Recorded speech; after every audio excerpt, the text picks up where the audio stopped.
കുഞ്ഞാടിന്റെയും ചെന്നായുടെയും കഥ. ഒരിക്കൽ ഒരു ആട്ടിൻപറ്റം കാട്ടിൽ മേയുകയായിരുന്നു. സൂര്യാസ്തമയമായി. അവയ്ക്ക് തിരിച്ചു പോകാൻ നേരമായി. വേഗമാകട്ടെ മോളെ, ആ ചെന്നായി നമ്മളെയും നോക്കി ഇവിടെ എവിടെയെങ്കിലും കാണും. ദാ നേരമിരുട്ടുന്നു. കുഞ്ഞാടിന് അത് തീരെ പിടിച്ചില്ല.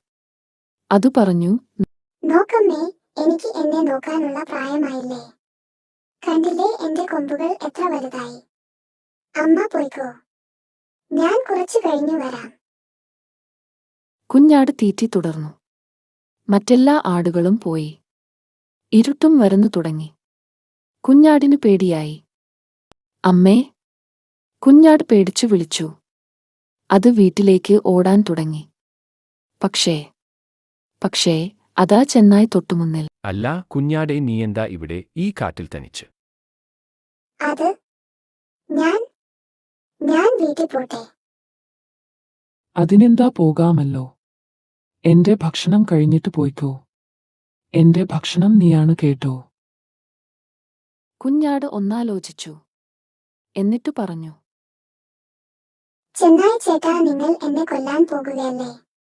എന്നെ കൊല്ലുന്നതിനു മുമ്പ് എനിക്ക് വേണ്ടി ഒരു പാട്ട് പാടുമോ?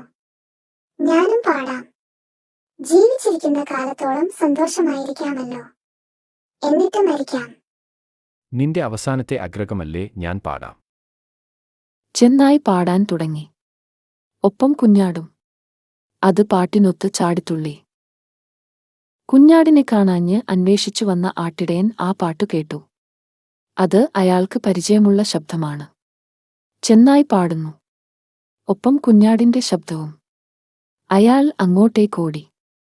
അയാളോടൊപ്പമുള്ള പട്ടികൾ ചെന്നായെ തുരത്തി. അങ്ങനെ കുഞ്ഞാട് സുരക്ഷിതമായി വീട്ടിലുമെത്തി.